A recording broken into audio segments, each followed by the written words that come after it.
Hi, I'm Robbie, an MCM NexGen member, and today I'm joined with the lovely and talented Miss Sara Goodman Confino. Hi, would you like to introduce yourself, talk a little about yourself? Hi, I am a Montgomery County born and bred resident. I have lived here my entire life except going to the University of Maryland, and I taught in Montgomery County Public Schools for 21 years. We're not going to talk about how old that makes me. And I am now working as a full-time author. All right. And how many books have you written so far that are out and about? There are 4 currently published. My 5th comes out August 26th. Okay, and that's the one that's set in MoCo in 1962, I believe, right? The one that came out most recently is 1962. The new one is Montgomery County in 1963. Okay, and let's talk a little bit about that. Would you mind going into the first one, the last one that came out, its title, its premise, and everything? So that one is called Behind Every Good Man. Mm-hmm. It is, again, set in 1962. It is centered around an election for a senator in Maryland and Montgomery County. And it came out in August of last year. It is a whole lot of fun. It's got a lot of Marvelous Mrs. Maisel vibes going on. It is just very empowering to women. It's kind of a feminist anthem a little bit. And it's fun to be able to talk about politics in an earlier era because you can get into some of this without it being political or controversial today. But there are a lot of issues that really still apply. Of course. And let's say you grew up in MoCo your entire life, you know, barring college. But is that what made you want to like set the book in MoCo and everything, or was it something else? So I'm going to back up on that question and answer that. So if you told me a few years ago I'd be writing historical fiction, I would have probably laughed at you. I figured I was going to be writing contemporary rom-coms, and I kind of fell backwards into this. So my third novel, Don't Forget to Write, was the first one set entirely in the 1960s. And I actually had a crazily short deadline to write that book, like literally 2 months, which is nuts. But I knew I didn't have time to do a full deep dive into the research of the era. So that one wasn't set in Montgomery County, but I wound up using my aunt and uncle who have lived here, I want to say since the 1950s, for my primary research, and they knew everything. It was wild. So like my uncle, who went to dental school at the University of Pennsylvania, graduated in 1958 or 59, knew everything about Philadelphia and the shore from that era, and my aunt knew all of the girly stuff. So like I remember calling her one time and being like, all right, I've seen Gone with the Wind, I understand corsets, walk me through a girdle. Like, when did you wear it? When did you not wear it? You know, how did you do your hair before you had hair dryers? And they knew everything. It was incredible. I was able to write that book. I think I wrote it in 39 days because they helped me so much with the research. So when it came time to write the next one, I had the idea. And I loved that I was able to use my aunt and uncle again as primary research, my parents as well with a lot of it. So for Behind Every Good Man, my dad and uncle actually got in a fight at one point about which the better deli would have been to send them to. And I wound up going with my dad's choice for that one. We went with Hofberg's entirely because there was some family lore where my dad and his cousin got in a fight with mustard squeeze bottles there, and I wanted to work that into the book. But I had a lot of fun working in some older landmarks, like Montgomery Donuts. Everybody kind of went nuts that I talked about that. And my uncle actually gave me the climax of that book. When I told him the elevator pitch, I walked him through the idea and how it was about a woman who catches her husband cheating and goes to work for the opposing political campaign to kind of get revenge, but also keep her house. And he tells me, oh, you should have her catch him at the Colonial Manor Motel. Now, I've lived here my whole life. I had never heard of that. Yeah. It was where the Chili's used to be across from the old White Flint, apparently. Okay. And that's where people used to go to cheat. So you'd apparently flip through the logbook and there'd be a lot of Abraham Lincolns and George Washingtons and all of that because nobody used their real name. And that became one of my favorite scenes in the book when she actually goes there and looks through the logbook, and that was entirely my uncle giving me that. So getting to use a lot of that, a lot of familiar landmarks that people would still recognize was really fun. And I really like the history of the area. I've had a lot of fun doing a deep dive on some of that. Mm-hmm. So like, for example, I didn't know that Woodmont Country Club used to be where NIH is, and that's why Woodmont the street is Woodmont the street. Yeah. And that made perfect sense to me now, knowing that now. And I really had a lot of fun looking at the era and looking at all the stuff that we know today and what it used to be. Of course, that paints a very vivid picture. And I enjoy that this was kind of like a family affair with you going to them and being like, well, you guys have been here. Let's dive into that. And I feel like a fun little history fun fact, because I would have never known that the Colonial Hotel was where people want to cheat. But I love that it's very much rooted in like the lore, and I can't say mythology really, just because it's just like historical facts of MoCo in general.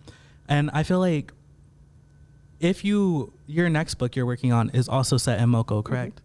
And was it the love of like the lore and everything of writing about historical landmarks that everybody could recognize that made you want to continue this? Or is it just like I like this for now and potentially I may go in a different direction?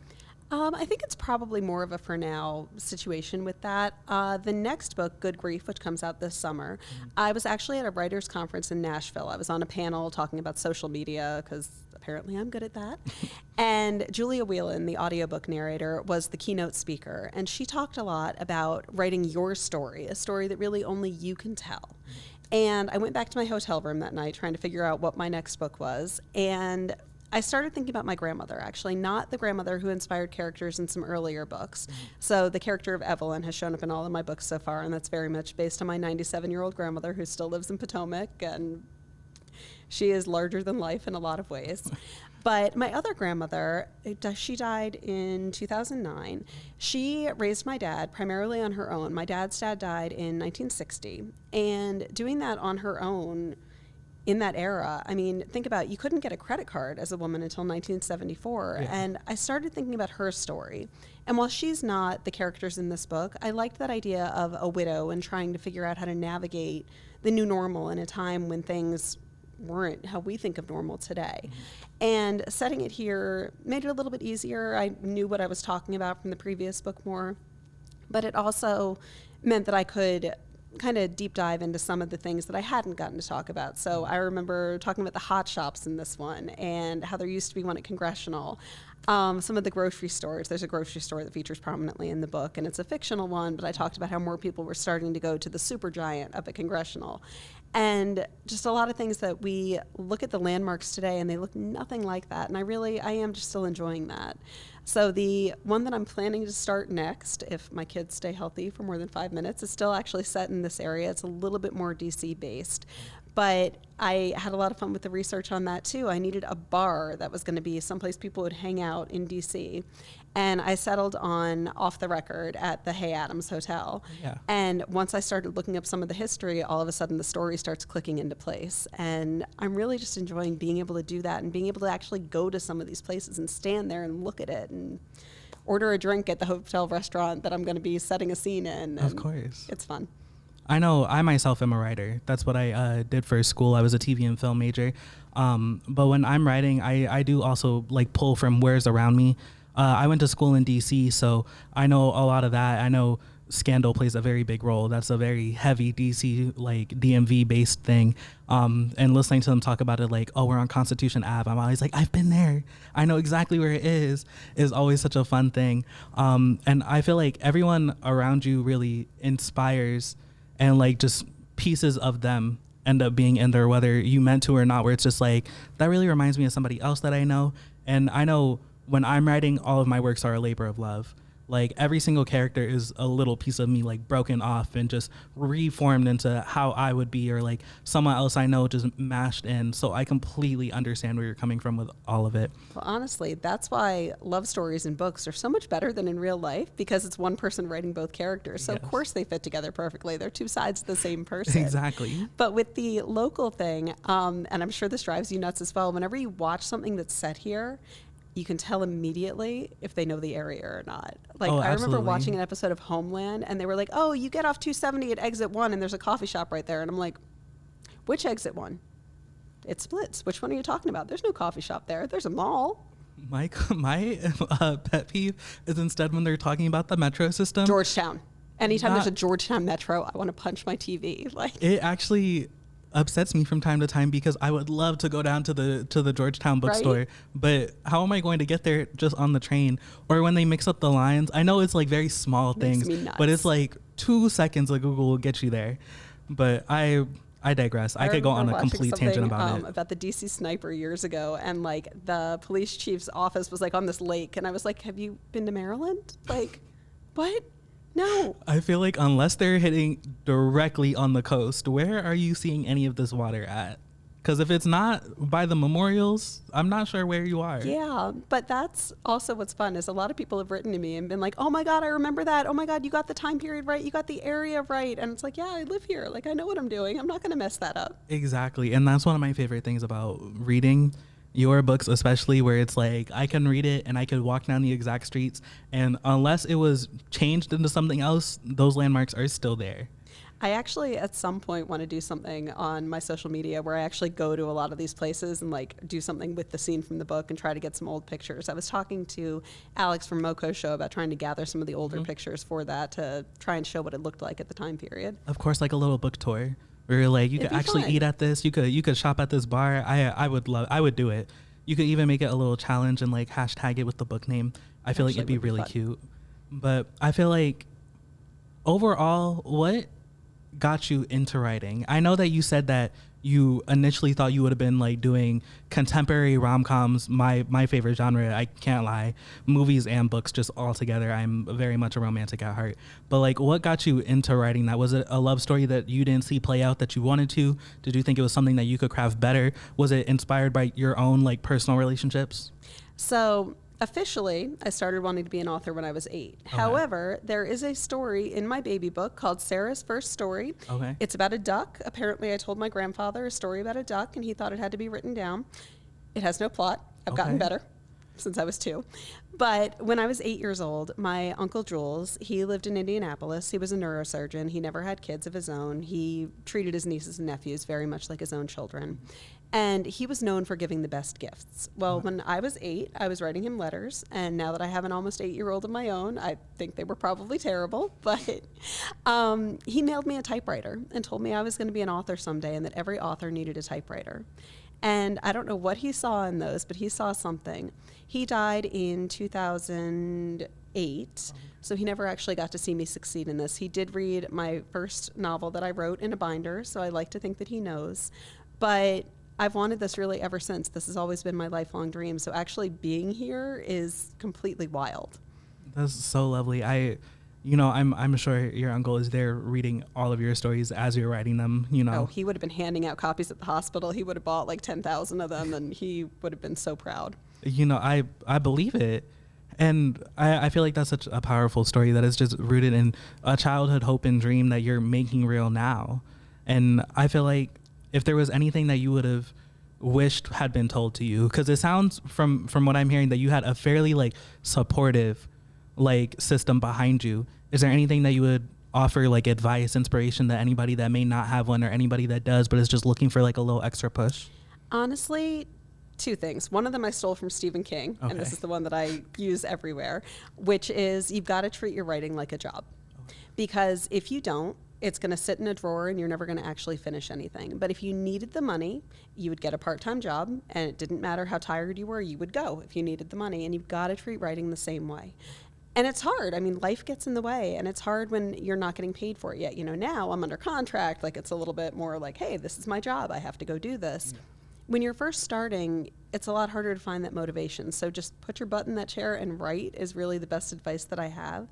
The other best advice is really to keep writing. I mean, my debut novel, my first book, was the 5th one that I wrote. Okay. And I think I know 2 authors who got their first books published. Like, it's a long process, and it takes a while. And it was really funny. I had a Facebook memory pop up a couple months ago, and it was me saying that I was reminding myself that if getting published was easy, everybody would do it. Yeah. And, you know, looking at that now, and that was probably 15 years ago. Like, I've wanted this for so long, and it really, you keep going. That's the best thing you can do. So, like, my agent actually is my second agent, and we were shopping a book. It was a comedy about teaching. It never sold. And when I switched agents, and she told me what my first agent should have told me probably a few years ago, which was, it's time to put this in a drawer and write the next thing. And the next thing became For the Love of Friends, my debut. You just have to keep writing. Okay, understandable. I feel like it is what a lot of writers hear, and it's great advice. Like, it stands true through the test of time, through anything. And I feel like my next question would just be, you were shopping that novel around for so long, and I'm sure you loved it, and that's why you were shopping it around. Was there anything that really like struck a chord with you when you were showing it around, like trying to get it bought? If there was any point in the rejection prior to your second agent, if you were like, maybe this isn't the one that I should be doing? I think if I had heard that from her, I probably would have really taken that under advice. But my first agent was very much, no, we're going to sell it. But she had me rewrite that book probably 50 times. Okay. And when I realized that relationship probably wasn't working, she got very heavily into romance. And at one point she said to me, you know what this book needs? It needs a steamy makeout scene. And I'm like, it's about a teacher. Who do you want her making out with? Because let's not go there. And it's funny, my agent, who I adore, like she and I have become really close friends. I know a lot of my author friends are like, oh, my agent doesn't get back to me. And I'm like, LOL, let me text mine real quick. Like, we talk a lot. But, it's funny. She asked me recently, do you want to revisit that one at any point? And I'm like, absolutely not. Like, it's dead in the water. I don't want to think about that one. I want to move forward now. I rewrote that so many times. I am so sick to death of it. And sometimes you need to be able to do that and say, this one got me where I am, but it doesn't necessarily need to be out there. Of course. Would you say you said it was your fifth book that was your debut. Were there any more that you feel like you would revisit from your past, if not the teacher comedy? I don't think so, because now that I have a little bit more perspective, I definitely see why those weren't selling, and I don't know that I want to go back and change that. So like the first one that I wrote, my characters meet following Springsteen around on the Rising tour. They say to write what you know. I've been to 47 shows. My author bio was true. I have danced on stage. But that is so niche that I 100% see why it didn't sell. And I kind of see what mistakes I made as I was writing it. Like, there are rules you have to follow to get published. And I definitely didn't know what I was doing with a lot of it. One of them I did steal a little bit from to write my second one, She's Up to No Good. I'd used a lot of real family stories in that. It wasn't fictionalized enough, so I wouldn't try and publish that one. And a lot of people come to me and are like, oh, I have this great story, you should write about this, and it's something from their life. And the problem is, if you're transcribing an event, it's never going to turn out as well as a fictional story is for a fiction author. Like, if you're writing nonfiction, great. But if you're trying to take a real event, you really do need to be able to change it enough that, first of all, your family won't hate you. I had a cousin get pretty mad about that one. But also so that it fits the story you're trying to tell, not what really happened. And that can be hard, especially when, for example, when I'm writing with real places, to not get bogged down in what actually happened in those real places. So like my second novel, She's Up to No Good, is set in a fictional town in Massachusetts.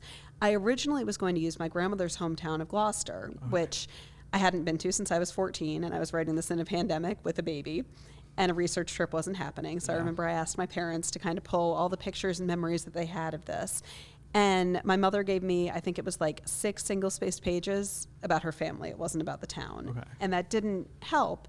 And finally, my dad said to me, why don't you just make a fictional town? Isn't that easier? And it was like a light bulb went off. Like, that is easier. I'm not going to mess things up. But it also opened up the story. Whereas if I stuck to that fictional, like to the real town, my great uncle was the mayor. I kind of can't get around that. And it was really a big lesson. And it explained to me why that second book that I wrote didn't work. So I don't think I'd go back to any of them. I don't regret writing any of them. I think they really helped me hone my craft, but they're in the past. Of course. I feel like when I'm working on things, I know I have trouble letting go just because I care so deeply. So when I'm like really working on it and I look at it and I go, there's no way for me to make this work in a setting that makes sense. So it unfortunately will just have to be pushed to the side. It's always such a like, no love lost when it's given, but it's very much, all right, I guess I have to move on. But I keep a file of trimmings just so it doesn't feel like I'm deleting. You know, every once in a while I'll revisit it and I'll be like, this will actually work somewhere else. And I'll find a new place for it, but not everything gets that sort of treatment. So it's more of a, okay, well, if you can help me out in the future, that's understandable. But if not, I'm just going to love coming back and being like, look at where I was before and look at where I am now. And it's funny, the further you get from that, the further you get along in it, you kind of miss those old stories less. Like there's a lot of stuff that I was like, oh, I'm totally writing this one someday. And now I'm like, I got other stuff to do. It's fine. Understandable. I know me going through things is just kind of like, how am I going to make this work for the setting? And that actually leads me into, do you think it's more important to be true to who you are or for the story to be more relatable, like more general? Because I know you said that one of them was a little too niche, like too focused on things that could have happened or did happen. And I'm just wondering if like maybe in the future you would be like, let me open this up so it's accessible to a wider audience. I think that's a really good question, actually. I think it's kind of a combination as you grow as an author. So my debut novel, For the Love of Friends, I very much wrote to market. My husband was talking about maybe switching jobs. He's a teacher and working through the summer. And I had, at the time, I guess, a 2-year-old and kind of panicked and was like, when will I write? Like, I'm still teaching. Like, how will this work? And I said to him, let me try to sell this one. If I can't sell this one, then we're going to put writing on the back burner until kids are old enough to go to camp in the summer, and I'll make it work. Mm-hmm. And that one was a comedy about a girl who's in 5 weddings in the same summer and starts a blog to deal with all the craziness. Yes. And there was some real life inspiration in there as well. My best friend listened to the audiobook when it came out. She had read it long before and kept calling me and being like, oh God, I did that to you, didn't I? And I was like, a little bit. But, with that said, you know, some of the stuff, trying to think where I was going with that, sorry. Oh, good. You know, some of it, being true to yourself with it is very important. And that's kind of how I got into writing Jewish characters as well. So in that first book, my main character was half Jewish. Mm-hmm. And I was nervous that people weren't going to read a book about an entirely Jewish character because there wasn't a lot out there. And in fact, I'm part of the Jewish Book Council now, which is this great organization that sets Jewish authors up with speaking engagements. And you listen to everybody's presentation, and it's like 200 authors. And I was sitting there listening, and like 95% of the books were about the Holocaust. And I was sitting here like, hi, I write happy books. Don't kick me out, please. Like, am I allowed to be here? And that was really very eye-opening. And I've had this conversation with some other Jewish authors. Most of them are romance authors. I'm kind of more women's fiction. It's less, there's a romance element, but it's not the whole story. Yeah. And we really talked about this need for Jewish joy. So before this started, you and I talked about Nobody Wants This. Yeah. And it's very much true. Like, most of the stories out there are focused on suffering. And so, you know, I was a little bit nervous with putting out my first couple of books that were about stories of Jewish joy. And are people going to relate to this? Is this going to resonate? Is this going to be niche? Is it just going to be a Jewish audience? And I did a book group with a group of women in Texas who told me they had never met a Jew before. And I was like, okay.